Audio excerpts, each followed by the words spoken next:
Shalom Bapak Ibu Saudara, kita mau sama-sama nyimak apa yang menjadi pesan Tuhan buat kita semua pagi ini. Judul pesannya agak unik ya Bapak Ibu Saudara. Jadilah pemeran pembantu terbaik. Wow, ini jangan disalahartikan ya.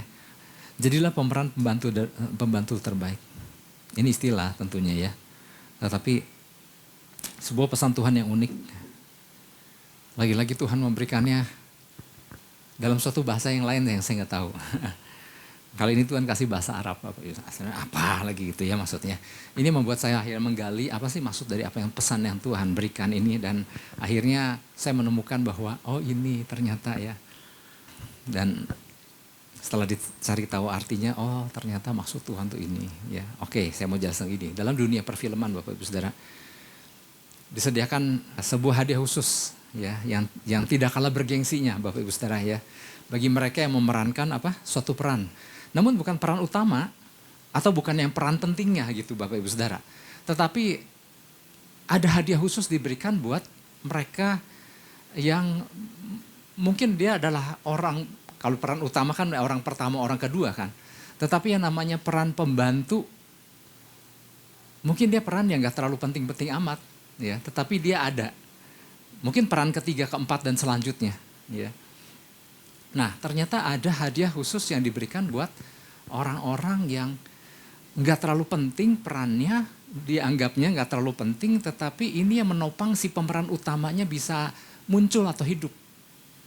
Nah namanya hadiahnya adalah Best Supporting Actor atau Actress ya kan, pemeran pembantu terbaik ya. Tetapi jangan disalahpahami, bukan pemeran terbaik untuk menjadi seorang pembantu rumah tangga ya, karena memang gini, kalau film Indonesia kan memang ada peran-peran spesialis pembantu rumah tangga.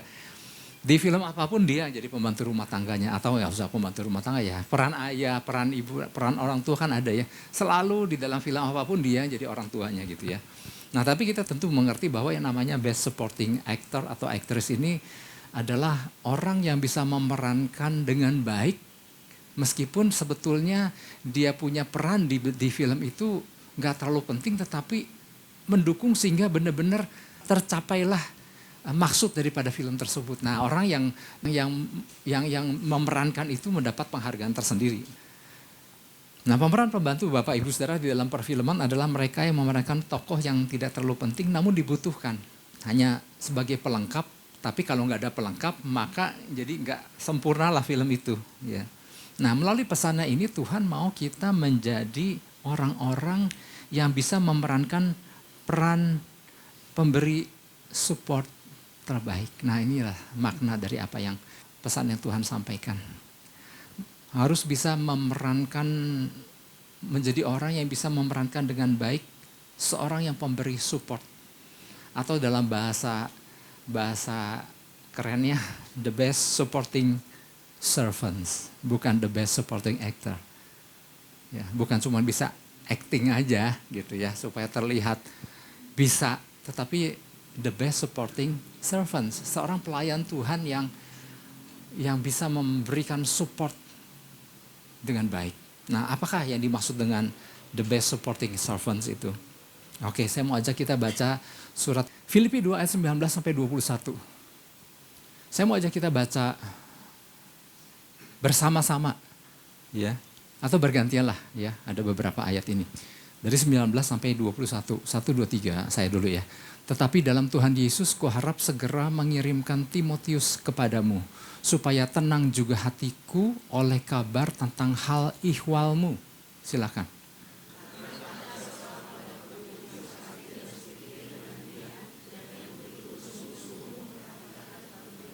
Ayat 21, sebab semuanya mencari kepentingan sendiri bukan kepentingan Kristus Yesus. Nah, kalau kita perhatikan di Alkitab, ada judul perikopnya. Judul perikopnya adalah Timotius dan Epafroditus. Inilah paling tidak dua tokoh pemeran pembantu yang luar biasa. Ya. Sebetulnya gini Bapak Ibu Saudara, kalau kita perhatikan di dalam surat-surat yang ditulis oleh Rasul Paulus, dia sebetulnya banyak menulis tokoh-tokoh lain. Bukan cuma Timotius atau Epafroditus, tetapi banyak ternyata nama-nama yang dia tulis, apalagi di bagian akhir surat Kolose, tapi nggak usah dibuka, nanti bisa lihat sendiri. Di akhir surat Kolose di dalam salam atau penutup, di situ dia menyebutkan satu persatu teman-teman seperjuangannya, anak-anak rohaninya. Betapa mereka begitu banyak berjasa dalam pelayanan Rasul Paulus. Siapa yang dapat nama, siapa yang terkenal, yang kita ketahui sampai sekarang Rasul Paulus. Tapi kita nggak tahu orang-orang di belakang Rasul Paulus ini yang berjeri lelah sedemikian rupa sehingga tercapailah tujuan Tuhan. Tapi orang-orang ini nggak dikenal. Atau kita paling enggak, kita pernah baca namanya ada tapi tetap nggak terkenal. Tetapi orang-orang ini ternyata kalau kita lihat ya secara lebih detail lagi, perjuangannya ini luar biasa. Ya. Misalnya kalau di akhir surat, misal tadi kan ada Timotius lebih terkenal lah karena ada surat tersendiri buat Timotius kan. Dia sekaligus anak rohani daripada Rasul Paulus. Ada Epafroditus, kita sering dengar. Ya. Yang lebih agak jarang dengar ada Tychicus. Ya. Terus ada Onesimus lebih sering dengar. Aristarchus, ya, Justus, Epaphras, dan sebagainya. Nah ini nama-nama yang adalah orang-orang yang bergerak di belakang layar. Demi untuk tercapainya tujuan Tuhan. Ya. Jadi apabila kita mau meneliti satu persatu masing-masing apa yang telah ditulis Rasul Paulus tentang mereka, betapa kita baru mengetahui mereka punya peran besar ya dalam pelayanan Rasul Paulus. Pengorbanan mereka, bahkan ada salah satu nama ya yang disebut itu sebetulnya yang sempat ditulis di dalam surat Rasul Paulus bahwa orang ini berjuang dalam keadaan sebetulnya kondisi kesehatannya lagi nggak bagus. Bahkan Rasul Paulus tulis, ini orang hampir mati. Artinya kita bisa bayangkan kan. Kondisi sedang sakit dan hampir mati, nyaris mati dikatakan. Tetapi demi untuk tercapainya pekerjaan Tuhan, terselesaikannya pekerjaan Tuhan, orang ini tetap berjeri lelah melakukan pelayanan. Dan jangan kita anggap wah nggak tahu diri, sakit masih melayani, bukan itu, kita ngerti perjuangan di masa itu. Ya nggak mudah, namun tetap bergerak mensupport agar pekerjaan Tuhan tetap dapat ia selesaikan. Bahkan Bapak Ibu Saudara ada salah satu tokoh ya namanya Epaphras, disebutkan beberapa kali di Alkitab, tapi kita nggak menyadari bahwa kalau kita membaca surat Rasul Paulus kepada jemaat di Kolose, ya sampai hari ini kita masih menikmati ya karya surat yang ditulis Rasul Paulus tersebut, tetapi siapa orang di belakang sehingga ada surat yang ditulis Rasul Paulus kepada jemaat di Kolose?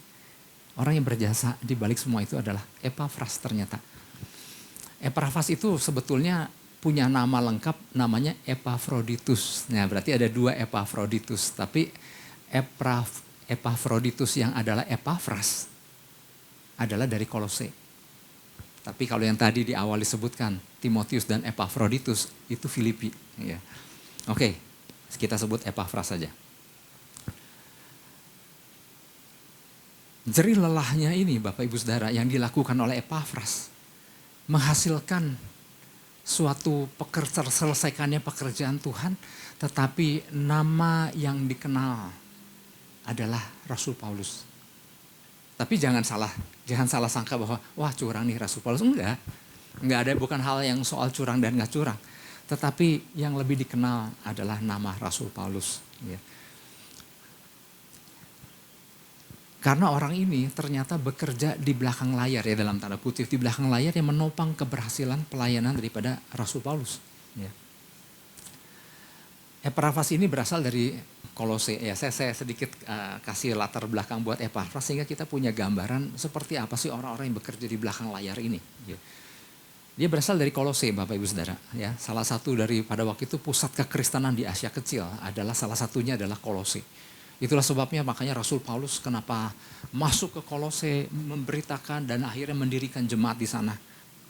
Nah, salah satu orang yang berperan di dalam mengabarkan Injil di Kolose, di wilayah Kolose dan sekitarnya. Banyak jiwa dimenangkan untuk iring Yesus. Sehingga terbentuklah sebuah jemaat bukan hanya semata-mata oleh Rasul Paulus saja. Tapi ada peran Epafras yang turut memberitakan Injil. Jadi dia banyak memenangkan jiwa. Jadi menurut catatan, ya catatan yang tidak terus di Alkitab, catatan sejarah. Ternyata banyak jiwa-jiwa dimenangkan oleh pelayanan Epafras. Ya tentunya masing-masing punya wilayahnya sendiri kan. Rasul Paulus masuk ke wilayah ini, Epafras di wilayah ini, tetapi masih dalam lingkup Kolose. Dan itu dilakukan oleh Epafras. Ya. Di situ dikatakan bahwa bukan hanya orang-orang Efesus, tetapi semua orang yang diam di distrik Asia katanya. Baik orang Yahudi Yunani, mereka dengar tentang berita apa yang dilakukan oleh Epafras. Nah, Rasul Paulus menyebut Epafras adalah sebagai pelayan yang setia demi kepentingan bersama. Jadi nggak ada yang masing-masing berjuang dengan ketulusannya demi untuk kepentingan Injil Kerajaan Sorga. Nah, akhirnya terbentuklah jemaat di Kolose kan. Karena ada salah satu adalah peran daripada Epafras ini. Nah, surat Kolose ini adalah surat yang salah satunya ditulis oleh Rasul Paulus ketika dia di dalam penjara. Apa yang membuat Rasul Paulus akhirnya harus menulis surat kepada jemaat di Kolose? Karena gini, waktu dia di penjara, Epafras ada di sana dan melihat keadaan kondisi situasi yang buruk dan kondisi penyesatan yang semakin meningkat. Ya, bahkan ada filsafat-filsafat kafir yang mulai masuk ke wilayah situ. Sehingga ini yang membuat Epafras melakukan perjalanan jauh menuju Roma untuk mengunjungi Rasul Paulus yang sedang berada di penjara. Dan menceritakan tentang apa yang terjadi di jemaat Kolose. Dan dia berkata, bro, saya nggak tahu dia panggil apa ya. Rasul Paulus, rasanya Anda perlu menulis surat secara khusus buat jemaat Kolose. Ini loh keadaannya. Ini membuat Rasul Paulus, oh ya, aku harus menulis surat kepada jemaat Kolose untuk menguatkan mereka. Dan lahirlah surat Kolose. Kenapa? Karena ada peran Epafras di balik semua itu. Dia sengaja datang menceritakan dan mendorong Rasul Paulus, coba, yuk tulislah surat-surat yang menguatkan kepada jemaat Kolose. Akhirnya terciptalah, lahirlah surat Rasul Paulus kepada jemaat Kolose. Karena ada peran besar dari seorang bernama Epafras. Nah, ini yang dikatakan the best supporting servant. Bukan the best supporting actor. Ada orang-orang yang bekerja di belakang layar. Orang-orang yang punya ketulusan yang luar biasa. Orang yang punya beban yang sama. Tapi dia tidak mencari nama. Yang penting asal nama Yesus yang dimuliakan. Wah, ini dahsyat banget. Seringkali kan, oke, aku berjelilah, jangan lupa ya, catat namaku, aku turut ikut ambil. Oh enggak, Epafras enggak gitu. Ya. Mereka adalah orang yang lebih mementingkan pekerjaan Tuhan dibandingkan diri mereka sendiri. Ya.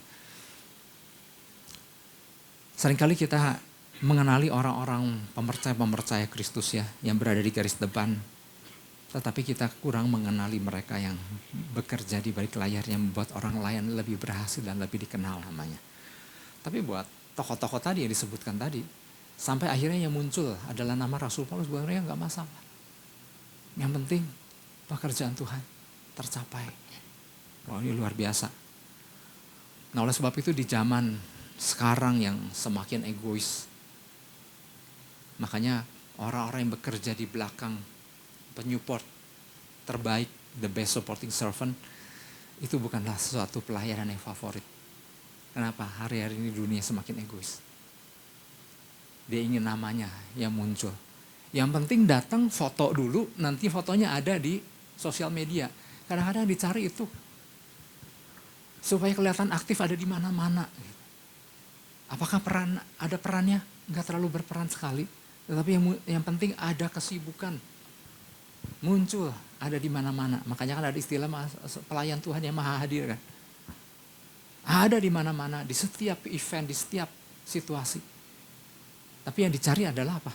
Supaya aktivitasnya terlihat selalu ada di dalam berbagai kegiatan. Nah, namun orang-orang yang seperti ini adalah orang-orang yang tidak terlalu tertarik dengan apa yang tadi dilakukan Epafras. Kenapa? Nggak kelihatan, nggak dikenal. Orang ini nggak terlalu tertarik dengan apa yang dilakukan Epafroditus. Nggak terlalu tertarik apa yang dilakukan oleh Timotius. Karena di belakang layar nggak dikenal. Udahlah, zaman sekarang mah percuma kalau namanya nggak dikenal aja. Kalau pikirannya masih seperti itu. Itulah sebabnya mungkin Tuhan kasih pesan buat kita menjadi orang-orang yang the best supporting servants. Ya, di dalam keadaan apapun, situasi apapun. Bukan buat cari nama sendiri, tetapi supaya nama Yesus dimuliakan. Ya, sampai sini yang setuju katakan amin. Ya. Nah ini menjadi pesan Tuhan. Ini menjadi pesan Tuhan buat kita. Entahkah kita adalah orang-orang yang dipercayakan Tuhan untuk berada di garis depan. Ya, berada di tengah banyak orang, di tengah garis depan artinya yang berhadapan langsung dengan sebuah situasi. Seperti Rasul Paulus. Ya, ada di garis depan, ataupun mungkin berada di garis belakang, ya, orang-orang di belakang layar yang tidak diketahui tentang pelayanan yang dilakukan, apapun, ya. Atau gini, entahkah kita dipercayakan suatu pelayanan yang tidak memiliki nama jabatan. Aku kan nggak punya jabatan di gereja, nah apapun, atau termasuk orang yang tidak memiliki nama jabatan sekalipun, Tuhan ingin kita menjadi orang-orang yang berfungsi di dalam menyupport pekerjaan pemberitaan Injil kerajaan sorga. Supaya apa? Supaya nama Yesus yang ditinggikan. Kesimpulan dari semuanya itu. Nama Yesus yang ditinggikan. Bukan supaya nama kita yang ditinggikan. Kalau nama Rasul Paulus mencuat terkenal bukan karena dia pengen ditinggikan. Karena memang akhirnya yang kita kenal adalah nama Rasul Paulus gitu ya. Bukan karena dia pengen meninggikan. Bukan tipe, Rasul Paulus juga bukan tipe itu. Tetapi kesimpulan daripada surat yang ditulis adalah nama Yesus yang dimuliakan. Wow, ini luar biasa. Bahwa kita harus menyadari fakta bahwa mungkin ada orang-orang percaya lainnya yang menjadi lebih dikenal. Sedangkan ada pemercaya lain yang kurang dikenal karena bersedia mengambil peran pendukung di belakang layar. Namun poin pentingnya bukan dari manusia kita mengejar pujian. Sehingga kita ingin orang lain tahu bahwa gara-gara kitalah maka ada pekerjaan-pekerjaan Tuhan yang berhasil. Dan ada orang-orang yang dikenal.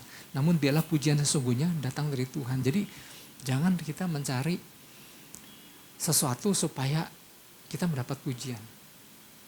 Ya. Tapi biarlah yang kita kejar adalah pujian nanti datang dari Tuhan. Sabaslah engkau hambaku yang baik dan setia. Sampai Tuhan yang bicara sama kita. Mungkin ya namanya manusia kan senang dipuji ya. Mungkin kita bangga bila mana ada orang yang memuji.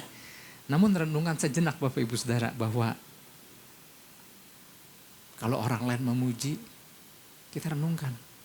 Betul nggak Tuhan juga memberikan pujian yang sama? Jangan-jangan enggak. Ya. Satu kali Bapak Ibu Saudara, saya pernah cerita sih di dalam konser doa hari Sabtu. Suatu kali, sebulan lebih yang lalu, saya berjumpa dengan satu tokoh lah, saya nggak sebutkan namanya. Penggerak, ya, tokoh kekristenan nasional lah, ya. Kemudian bertemu dengan saya di dalam sebuah kegiatan. Kemudian tiba-tiba dia berkata, wow, you guys are my hero katanya. Ya, I'm so proud of you guys katanya. Dia berkata, kamu pahlawan saya. Kamu dan teman-teman kalian, para pendoa-pendoa itu, kalian adalah pahlawan-pahlawan saya. Saya bilang, wah, ya benar aja gue disebut pahlawan gitu ya. Ya saya cuma ketawa aja, ya puji Tuhan. Gitu. Tapi saya di situ merenungkan bahwa bukan dari pujian-pujian seperti itu yang kita cari Bapak Ibu Saudara. Dia katakan gini, kenapa dia sampai berkata seperti itu? Dia katakan, nggak banyak loh dia bilang orang yang konsisten berdoa untuk bangsa dan negara selama puluhan tahun dan tidak ingin dikenal katanya. Tapi buat saya cuma bisa puji Tuhan. Ya, biar sebetulnya pujian yang diharapkan adalah biarlah Tuhan yang muji, bukan dari manusia yang muji. Ya. Karena gini, kalau kita akhirnya jadi senang karena dipuji, maka yang dikejar adalah pujian-pujian yang seperti itu yang Tuhan belum tentu muji yang sama. Gitu. Apalah artinya gitu, apa yang kita lakukan. Ya. Oke, lanjut ya. Nah dalam surat yang ditulis Rasul Paulus, yang menjadi dasar pesan Tuhan, Nah, buat kita ini yang ditekankan memang hanya 2 nama dari sekian banyak nama, yaitu Timotius dan Epafroditus. Nah, nanti kita akan belajar hal-hal apa yang dilakukan oleh orang-orang ini akan mengajarkan banyak prinsip kepada kita bahwa pertanggungjawaban kita adalah kepada Tuhan dan untuk kemuliaan namanya, seperti yang dilakukan oleh Timotius, seperti yang dilakukan oleh Epafroditus. Ya, beberapa di antaranya yang harus kita pahami. Yang pertama adalah gini, memiliki kepedulian yang tulus terhadap pertumbuhan orang lain. Memiliki kepedulian yang tulus terhadap pertumbuhan orang lain. Filipi 2 ayat 20-21. Oke, saya bacakan. Karena tak ada seorang padaku yang sehati dan sepikir dengan dia dan yang begitu bersungguh-sungguh memperhatikan kepentinganmu. Jadi kalau di surat ini Rasul Paulus bilang mu itu kepada jemaat Filipi, ya. Karena tak ada seorang padaku yang sehati dan sepikir dengan dia dan yang bersungguh-sungguh memperhatikan kepentinganmu.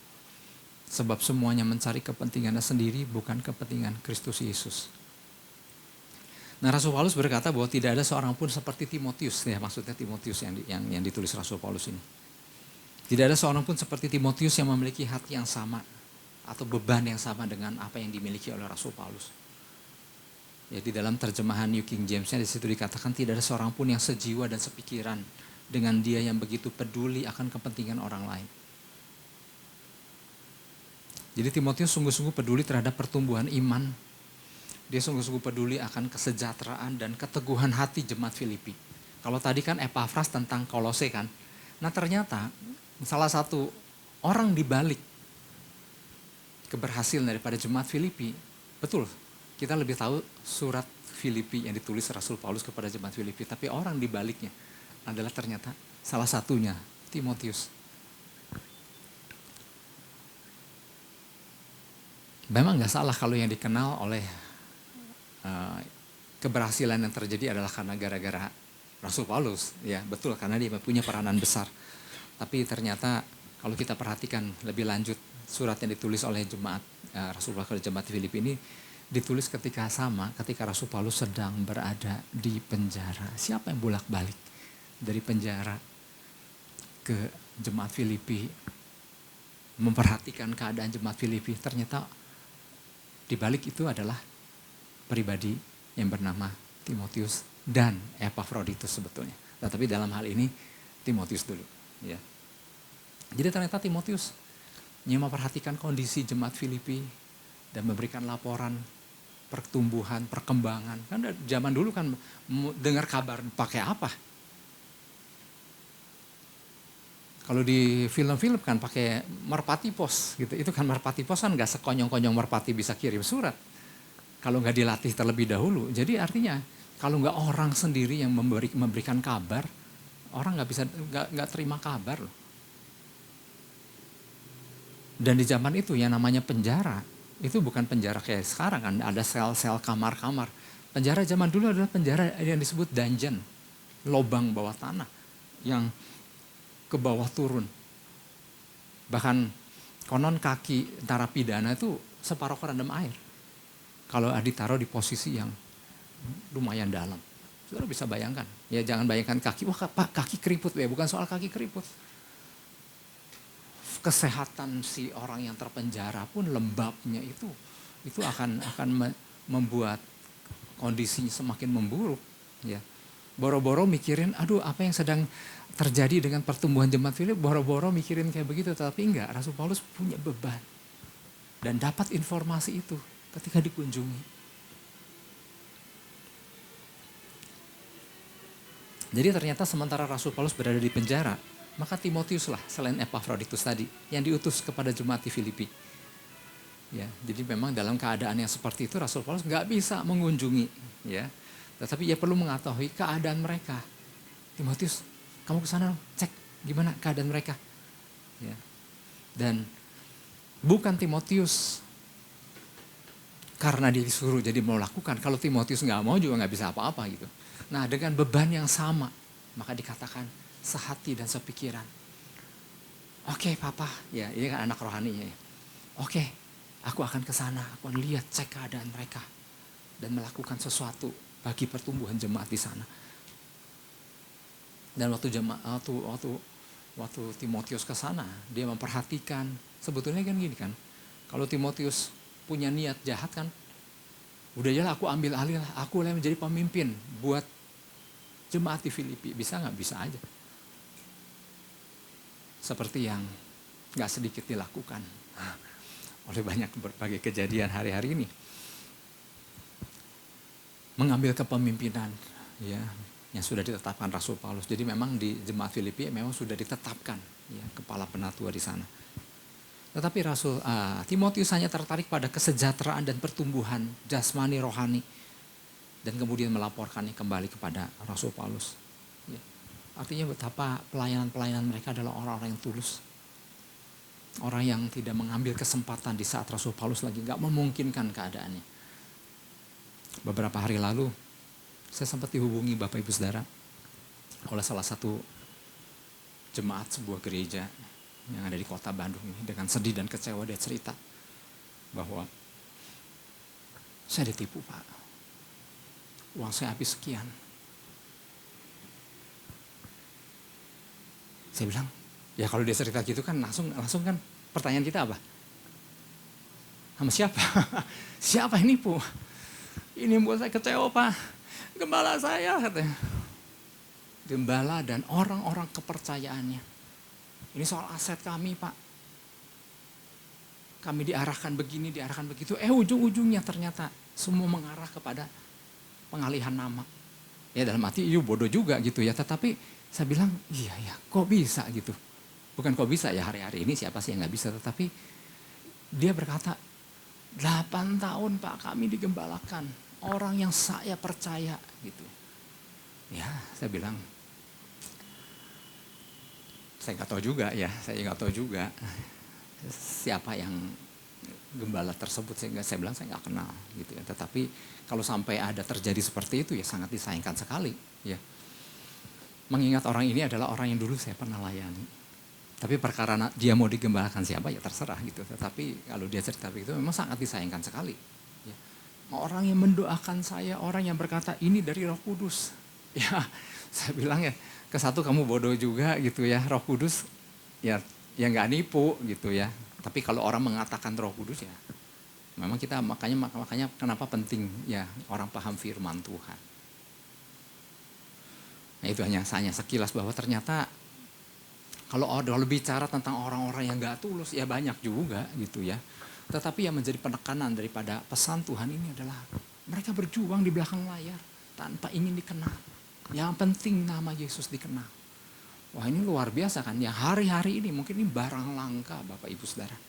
Tapi ternyata Tuhan pesankan ini buat kita, saya Bapak Ibu dan Saudara. Jadi artinya yang tadi itu saya bilang sangat disayangkan. Di saat terakhir-terakhir ini Tuhan banyak memberikan pesan kepada kita tentang menjadi perwakilan sorga di bumi. Bahkan pesan hari ini bagaimana how to be the best supporting servants. Ya artinya sangat disayangkan kan ternyata ada orang yang menyalahgunakan hal itu. Nah tadi saya bahas tentang Timotius yang menjadi aktor penting di balik layar tentang pertumbuhan jemaat di Filipi. Dan Rasul Paulus adalah tokoh pemeran utamanya. Ternyata siapa tokoh di belakang layar, the best supporting servant, sehingga Timotius bisa jadi seperti itu. Ayo siapa?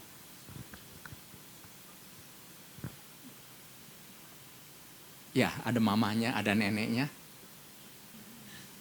Ya kalau Alkitab menuliskan ada Lois, neneknya yang orang beriman. Kemudian dia dibesarkan juga oleh Eunike, mamanya, seorang yang beriman. Yang dikatakan di Alkitab juga papahnya entah kemana. Tetapi ada peran seorang bapak rohani di belakang layar yang bernama Rasul Paulus juga. Jadi Rasul Paulus selain dia dikatakan pemeran utama dari banyak pekerjaan-pekerjaan Tuhan, ternyata dia juga adalah orang di belakang layar.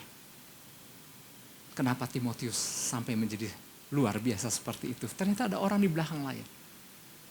Ada orang-orang yang sejak kecilnya atau remajanya Timotius yang terus menanamkan hal-hal dahsyat. Tujuan Tuhan yang mengajarkan. Sehingga Kalau dikatakan siapa orang di balik kesuksesan pribadi seorang bernama Timotius, selalu nggak lepas dari yang bernama Rasul Paulus. Ya, jadi ada dua peran yang, ya minimal dua peran yang dilakukan oleh Rasul Paulus. Dia menjadi orang yang memang tanpa dia niat untuk menonjol, dia menonjol. Tetapi ada peran-peran yang dia lakukan di belakang layar untuk pertumbuhan daripada nama-nama yang tadi disebutkan, anak-anak rohaninya itu tadi. Epafroditus, Epafras, dan lain-lain. Siapa orang di belakang sampai mereka bisa menjadi orang seperti itu? Ada Rasul Paulus. Bagaimana dengan kita? Pertanyaan ini Bapak Ibu Saudara. Khususnya para orang tua. Sudahkah kita juga menjadi seorang best supporting servant di balik pertumbuhan anak-anak kita? Orang-orang yang turut menanamkan nilai-nilai kerajaan sorga. Orang-orang yang turut menanamkan hal-hal dahsyat, rencana Tuhan dalam kehidupan generasi penerus kita. Sudahkah kita menjadi para ayah, menjadi best supporting servant buat anggota keluarganya? Kadang orang seringkali mencoba berusaha keras untuk menjadi best actor atau best supporting actor di mata orang lain. Nggak salah ya kalau itu untuk tujuan Tuhan. Namun sering lupa apakah sudah menjadi best supporting servants bagi anggota keluarga sendiri. Nggak mudah memang. Ya. Kadang-kadang orang bisa dengan begitu luar biasa untuk orang lain. Tetapi apakah juga dapat melakukan hal yang sama luar biasanya dengan anggota keluarga sendiri. Sehingga suatu hari ketika mereka menjalani sebuah kehidupan yang luar biasa di dalam Kristus, kalau mereka ditanya apa yang membuat kamu berhasil, dan mereka berkata, ada orang-orang yang menyupport aku dari belakang, ada orang-orang yang bekerja di belakang layar yang tidak dikenal, dan namanya adalah Papa dan Mamaku. Wow, ini luar biasa Bapak Ibu Saudara. Biarlah kita juga Bapak Ibu Saudara di poin yang pertama ini kita menjadi orang-orang di belakang layar. Ya, para bapak, para single mother yang gak gampang, ya, yang telah menanamkan nilai-nilai yang benar kepada anak-anaknya. Ya. Warisan rohani apa yang kita telah tinggalkan bagi generasi berikutnya. Kadang kita menonjol di luar, tetapi memang kita juga menonjol di bagian, di dalam, di intern keluarga kita. Warisan rohani apa yang kita wariskan? Mungkin kita berkata, Pak, aku kan bukan seorang yang fasih bicara, ya, yang sulit untuk menjelaskan ini itu, tetapi minimal yang namanya warisan rohani adalah bukan tentang kefasihan berbicara, khotbah, tetapi juga minimal kita bisa menyampaikan nilai-nilai dan meninggalkan keteladanan. Karena anak bukan cuma bisa, bukan karena dia sekedar mendengar di telinga, karena dia bisa, karena dia melihat apa yang dilakukan para penyupport di belakang layar ini. Wow, ya itu yang pertama. Nah kedua, yang pertama ada tadi memiliki kepedulian yang tulus kepada pertumbuhan orang lain. Yang kedua memiliki kekuatan untuk menyelesaikan dengan baik apa yang dipercayakan. Memiliki kekuatan untuk menyelesaikan dengan baik apa yang dipercayakan. Ternyata kekuatan ini bisa benar-benar kekuatan dalam makna literal atau dalam tanda kutip kekuatan. Filipi 2 ayat 26-27. 26 begini. Karena ia sangat rindu kepada kamu sekalian dan susah juga hatinya sebab kamu mendengar bahwa ia sakit. Memang benar ia sakit dan nyaris mati. Tetapi Allah mengasihani dia. Dan bukan hanya dia saja, melainkan aku juga, supaya duka citaku jangan bertambah-tambah. Ini lagi bicara tentang siapa sih? Epafroditus. Ya, jadi selain Timotius, ya, orang kedua yang mendapatkan the best supporting servant, ya, istilahnya, yang sangat membantu pelayanan Rasul Paulus di Filipi adalah bernama Epafroditus. Kalau Timotius dikatakan anak rohani, ya betul sih, Epafroditus kan juga anak rohani. Tetapi beda bahwa Timotius memang anak rohani, benar-benar anak yang memang sejak kecil, ya. Tetapi kalau Epafroditus buat Rasul Paulus, lebih dia berkatakan dia adalah orang yang di sini dikatakan dia adalah saudara. Kalau dalam terjemahan bahasa Inggris, he's my brother. Ya, he's my fellow worker, teman sekerjaku, teman sepelayananku. Dan di situ di dalam New King James dikatakan my fellow soldier, teman sama-sama yang berjuang sebagai prajurit-prajurit Tuhan. Sama-sama, waktu susah sama-sama, waktu senang sama-sama, waktu menderita sama-sama. Teman seperjuangan banget, teman banget itu. Kalau Timotius kan lebih kepada anak, ya. Kalau sama Epaphroditus adalah teman-teman, teman seperjuangan, teman sama-sama muda, sama-sama tua bersama. Iyalah kalau sama-sama muda pasti tua bersama juga Bapak Ibu Saudara. Nggak ada yang umurnya kesusul kan. Oke, jadi buat Rasul Paulus, Epaphroditus itu memang teman seperjuangan ya. Teman muda bersama, ya. Teman sependeritaan. Dan ini bukan hal yang mudah. Kalau Timotius disuruh sana sini ya memang anak rohani. Ya. Tapi kalau Epaphroditus ngelihat temannya Rasul Paulus, wow, kalau hari ini ternyata surat yang tercatat adalah surat yang ditulis Rasul Paulus kepada jemaat Filipi. Tapi enggak lah ya, tipe Epaphroditus enggak, yang penting nama Yesus yang dimuliakan. Tapi buat nyuruh ke sana ke sini buat seorang Epaphroditus, dia lakukan dengan tulus. Karena di masa-masa itu enggak ada yang nanti lu lebih terkenal, nanti gue jadi enggak, udah enggak ada urusan kayak begitu. Bagaimana pekerjaan Tuhan ini dapat dilaksanakan dengan baik. Ya. Bahkan ketika Epaphroditus mendengar bahwa jemaat di Filipi ada sedikit bantuan buat Rasul Paulus. Apa yang dilakukan oleh Epaphroditus? Dalam keadaan sakit dan nyaris mati. Kita bisa bayangkan lah ya. Dalam keadaan sakit aja udah gak gampang. Ini dalam keadaan sakit dan nyaris mati. Dia sengaja ke Filipi bertemu dengan apa sih menjadi kerinduan daripada jemaat sana. Mereka mau support. Mereka bukan jemaat yang berkelimpahan. Tapi ada satu kerinduan untuk membantu supaya pekerjaan Tuhan dapat terlaksana. Dengan kondisi yang seperti itu dia mengunjungi pada jemaat Filipi dan kemudian membawa bantuan. Jadi Alkitab memang mencatat singkat Bapak Ibu Saudara. Namun apabila kita membayangkan seperti apa keadaan di masa itu. Perjalanan itu gak mudah. Ya. Zaman sekarang, meskipun dalam keadaan sakit orang masih bisa ngegas kendaraan kan. Zaman dulu naik apa gitu. Dalam keadaan sakit dan nyaris mati itu gak gampang. Ya. Tapi demi untuk tercapainya pertumbuhan dan pengembangan daripada jemaat di sana. Oke, waktunya udah hampir selesai. Kita pernah mendengar ada istilah hurt people will hurt people. Mungkin sekilas di dalam bahasa Inggris, apa sih hurt people? Ya. Hurt yang pertama adalah kata sifat, hurt yang kedua adalah kata kerja. Jadi artinya gini, orang terluka akan melukai orang. Bahwa orang yang terluka, yang belum disembuhkan, bahkan mungkin yang terluka pun tidak menyadarinya bahwa ia terluka atau tidak mengakuinya bahwa ia terluka, akan dapat melakukan banyak hal yang merugikan, ya, entah sengaja atau enggak. Tetapi intinya hurt people will hurt people. Artinya perlu kita juga menyembuhkan diri kita supaya kita jangan membuat orang jadi terluka gara-gara kita yang belum sembuh gitu misalnya. Ya itu salah satu contoh. Terus ada juga ungkapan yang di Alkitab juga catat, blind couldn't lead the blind. Orang buta nggak bisa pimpin orang buta. Memang secara literal memang nggak gampang sih, buat dia jalan aja susah, apalagi dia nuntun orang lain. Tetapi yang dimaksud kebutaan kan juga bisa arti kebutaan rohani. Orang yang buta rohani, nggak tahu tentang tujuan Tuhan, nggak tahu tentang apa yang Tuhan inginkan, dia pimpin orang, mau dibawa kemana. Ya. Tapi ini juga bukan soal bicara buta rohani saja, namun juga berbicara tentang ketajaman, kepekaan, atau kemampuan untuk melihat sebuah situasi. Kalau nggak tajam, mau mimpin apa?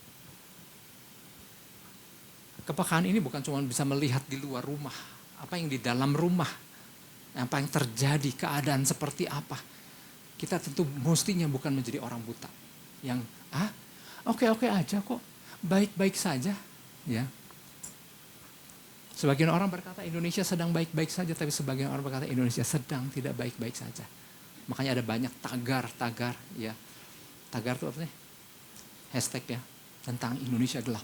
Karena memang banyak orang, para mahasiswa merasakan ada ketidakpastian akan masa depan dan lain-lain. Sebenarnya ini akan membawa kepada satu ungkapan yang satu lagi. Healthy people will help people. Orang yang sehat akan membantu orang lain. Ya betul, secara literal sehat memang kita bisa melakukan banyak hal. Tapi bukan hanya sehat secara jasmani aja, sehat secara rohani. Baru bisa melakukan banyak hal. Baru bisa membuat orang lain bertumbuh. Baru bisa mengarahkan orang kepada tujuan Tuhan. Yang dibutuhkan adalah orang sehat terlebih dahulu. Nah yang saya mau sampaikan adalah gini, Epafroditus, fisik boleh sakit dan nyaris mati. Tetapi roh yang membakar di dalamnya itu loh. Kesehatan, karena dia menangkap tujuan Tuhan. Selama hidup masih ada, dia akan melakukan sebisa yang dia bisa lakukan. Tetapi sebisa yang dia bisa lakukan versi Epafroditus adalah melakukan perjalanan yang gak mudah, yang gak dekat, di dalam keadaan sakit dan nyaris mati. Demi untuk tercapainya, terselesaikannya pekerjaan Tuhan. Nah, apa yang kita dengar pada pagi ini, itu yang menjadi pesan Tuhan buat saya Bapak Ibu dan Saudara, bahwa wow semangat-semangat seperti ini nih Bapak Ibu Saudara. Ini yang mungkin Tuhan mau kita dengar, yang kita juga Tuhan mau kita hidupi dalam kehidupan kita. Kadang-kadang kita terlalu berat, kenapa? Lagi gatal nih, lagi kali gata, enggak dulu. Hanya karena hal-hal mudah, hal-hal ringan. Hanya karena hal-hal lagi gak enak hati, dan enggak ibadah dulu deh gitu ya. Kadang-kadang terlalu mudah. Tapi biarlah pagi ini Bapak Ibu Saudara, ketika kita melihat bahwa pesan Tuhan, Tuhan mau kita menjadi orang-orang yang mensupport orang-orang di belakang layar, the best supporting servant, bukan the best supporting actor. Kalau the best supporting actor mungkin banyak ya di luar sana yang jadi juara. Tapi biarlah kita the best supporting servant, jadi orang-orang yang terus harus tetap memiliki ketulusan, menangkap tujuan Tuhan dan ingin orang lain maju demi untuk kemuliaan nama Tuhan dan perluasan kerajaan surga. Yang mau katakan amin. Yang mau kita beri tepuk tangan buat Tuhan Yesus. Haleluya.